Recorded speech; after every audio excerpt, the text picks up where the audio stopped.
Welcome to The Artist Matters. I'm Alex Rudy. Each episode features an artist sharing their creative journey, their origins, what inspires them, their process, and offering up a little inspiration, motivation, and advice to help you on your creative journey. Whether you're doing it for fun or looking to make a living, this show will help you on your journey and let the world know your art matters. Hey guys, it's me, Alex Rudy, back with another episode of The Artist Matters. And we are in September. Yes, it's here. Can't believe it. I always say that, don't I? Time goes by so damn fast. It was just summer, and summer's pretty much almost over. Usually, today, Labor Day, ushers in the beginning of the fall. The unofficial beginning, we'll say, because it's still technically summer for a few more weeks.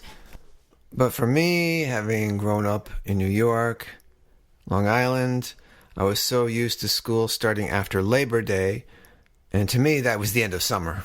You're getting back down to business. School is no summer activity for me. I did summer school once, and it wasn't like I failed the class. I got a D in biology, but my mom made me retake the course for summer.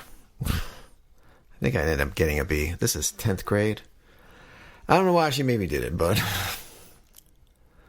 well, this summer was all right. Lots of rain, but I have a pool now, so that's enjoyable. And got to do some things. Got to go on a boat and be in the Gulf of Mexico. That was fun. Still no summer movies. I watched a lot of old ones, trying to liven up the spirits with some fun comedies, uplifting movies, that sort of thing. You know by now that I do love movies. Those are my favorite things to experience, getting a full story in 2 hours or so, and getting to know characters and spending time with them and seeing them go on adventures or get into shenanigans or whatnot. I've always loved the movies. And I kind of miss going to the movies. Something about that experience in that theater. You may not be talking to the people with you, but you are sharing that experience in that theater, watching the story unfold on screen. I don't know, we'll see what they do next. But we'll get into some more movie stuff later.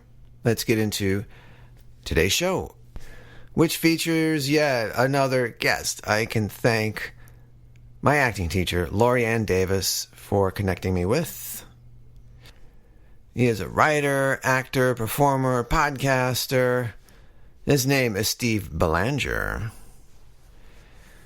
And Steve had a 16-year soul-crushing career as a corporate executive, working for such publications as Penthouse. Yeah, he even wrote a memoir called My Penthouse Past, failing my way up the corporate ladder of an empire built on skin. And from there, he left the job and went into writing and performing. He wrote a show about this experience called It's About Time, an award-winning one-man show that was performed in New York City. He has also acted in some TV shows you may know, like Rescue Me, The Americans, Damages, and even All My Children.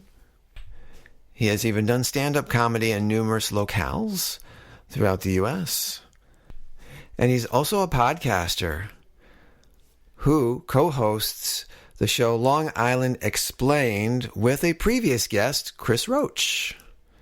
Steve does a lot of the research and then brings it to the show, and him and Chris discuss. And if you haven't heard it, it's a very enjoyable show, especially if you're a Long Islander. You can definitely appreciate all the Long Island isms that are brought about in the show. And there's so much more.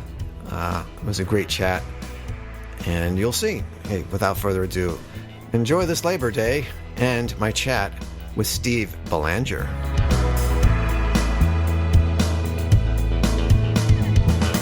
All right. We have him here, Steve Belanger. Welcome to the show. Alex, thank you so much for having me. How are you today? Great. How are you doing? I'm fantastic. Freshly shaven. I'm caffeined up. I'm ready for the day. Yeah, my shave will come later. No need to shave yet, but hey, you can't see us. You're hearing us. That's what it's all about. So let's. Well, we're over Zoom, so I'm in my Zoom mode. I'm fully shaved, but I have coffee breath. So yeah. It balances out. I'm wearing my glasses, and yeah, 'cause that's the only way I can see the questions I'm going to read you. I don't even have any answers. Crap. All right, go ahead. Just pull them out of the air. I'm sure you'll be fine. We'll see how it goes. Yes. 7. No, B. Red? 867-5309. I don't know where that came from. That's Jenny's number. I love Jenny. Yeah, gotta miss her. But are you a native Long Islander? No, I married into Long Island. I got married into the island. How did that happen? And when I did move here, I lived in Manhattan for 10 years, and one of my old roommates said, "You're moving to Long Island for a girl? Oh, your kids are gonna be a-holes."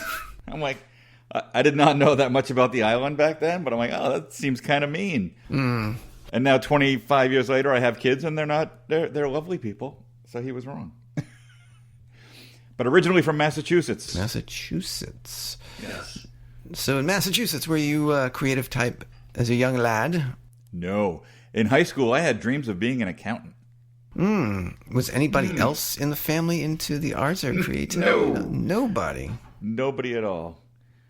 Not a soul. And I mean, I wasn't in the arts until well into my 30s. Into your 30s.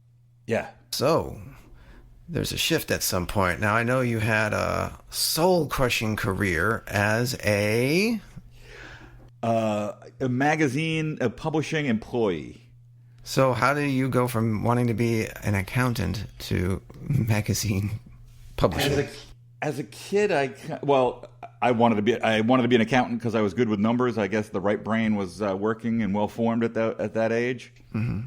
And then as soon as I got to college, I was on the accounting track. I think I lasted 2 weeks, and I switched out of it because I'm like, oh, this is horrible. I don't want to do this.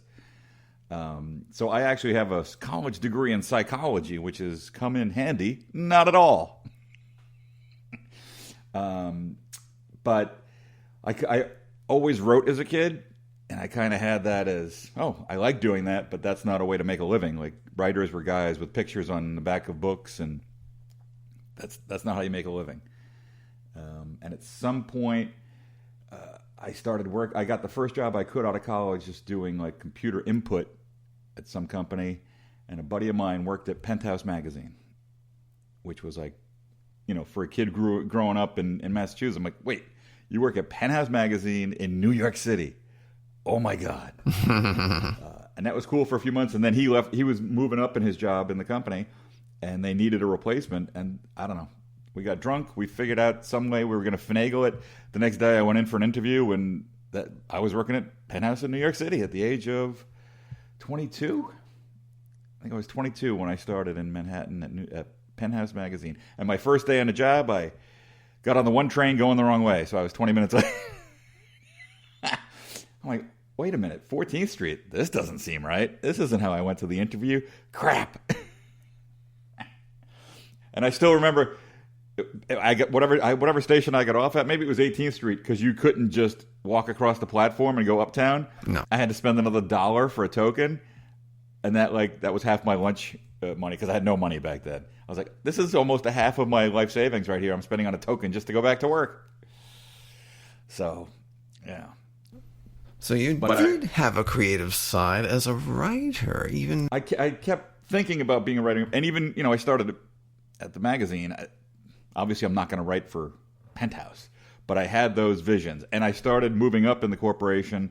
And again, the numbers side kicked in, so I kept getting promoted. I went from production analyst to production manager to budget manager. When I left there, I was VP of budgeting and finance, but it was an 8-year span. I kept moving up the chain. But I still had these dreams of being a writer. And I jumped on it once. I came up with 2 pitches that I sent to Esquire in, 1989. Thought they were good ideas. And I actually got a response, which is kind of not unheard of, but For a newbie, a fresh green writer, I got a nice handwritten response from the editor saying, these are pretty good ideas. One won't work for our magazine, and the other one we actually have assigned to another writer already. So thanks anyway, but keep plugging. And for some reason in my young mind, I took that rejection as an outright rejection, and I didn't write again for years. Where now, looking back, if I said at 22, you got your first pitch to a major magazine, got a response, and I keep on plugging away, I should have kept plugging away. But I was kind of crushed by that, and I walked away from it for a while. At that age, we're just kind of stuff hits us hard. We take it very personal, right? And especially back then, I mean, that was like, I went to the office and brought it to the mailroom. And I went back, and this is before email. I would keep working and go. I would run home from work to open up the little mailbox in my New York City apartment to see nothing good. And the day I saw the letter from Esquire, I was so excited. And then it was crushing that it was nothing good. But, not looking back, that wasn't bad. It's something I probably should have jumped on and followed up on. But if I had done it then, I might have met more rejection and just given up forever. Whereas the dream kept sitting inside my head and in my body. So after Penthouse, I got fired from Penthouse. Oh, went on too many photo shoots. No, because they were on a downward spiral. Penthouse magazine. As soon as I started there, they kept losing money. It wasn't my fault, but I was there for the roller coaster down, which was actually the subject of a one-man show I did back in 2016. The award-winning one-man show. Yeah, we're going to get to that in a second. I plug that myself. Yeah, no. Well, you also wrote a memoir about. That was the beginning. I wrote the memoir. Were you even thinking about writing a memoir while you were working at Penthouse? No, not even close. You know what brought it up? Later on, after I, we're jumping ahead to after I left the corporate world, and I had started working for some magazines and doing some freelance stuff. When Bob Guccione died, Bob Guccione was the owner of Penthouse, and a man I worked for directly that last year. And I realized when he died, everybody reached out to me because I was the only guy they knew that worked at Penthouse. To so many people in the industry, when you say Penthouse, you go, oh, I know a guy who worked there. So Men's Health called me up and said, oh, come on down and be on the podcast. We want to do a quick thing on working at Penthouse. I was like, oh. And that kept happening. So I said, oh, maybe I should write about those days because everybody always wants to hear about it. And so I wrote the book, and then a buddy of mine out in LA said, you should really turn that into a show. So I developed it into a show. I got my buddy Richard Klein from Three's Company. He jumped on board to direct it, and yeah, we had a good year with that show. Was it ever really strange working at Penthouse looking at the photos at some point? You know what? And I talk about this all the time. It's like when you're a kid and you want to, oh my God, can you imagine working at Dunkin' Donuts? Dude, I would eat Boston cream donuts every day for weeks. And then by the third week, you never want to see another donut again. You just get so desensitized to that it was just a weird 8 years of, oh yeah, I work. And I was doing budgeting and finance, but outside my desk, outside my office, was a big mural of a naked lady. I'm like, that was not a normal way to enter the corporate world. Probably not. So when I got fired and went to Time Inc., that was a little bit of a culture shock because that's a whole different world over there. And what did you do at Time Inc.? I started in the circulation department. Again, I'd been out of work for 3-4 months, so I took whatever job I could get. I started in circulation for a couple of boating magazines. And again, I worked my way up. I ended up when I left, I was the vice president of popular science. But what happened? I said this at my going away party. I mean, I just kept rising through the ranks and getting most of the jobs I wanted. And I was like, oh, why am I still miserable? I'm making 6 figures. Everything's going well. I've got a big office. I'm in charge of a lot of people. And the big turning point was 9/11, which I talk about a lot. That happened, we were on 33rd Street in Manhattan. It was a crappy day. And I was like, oh,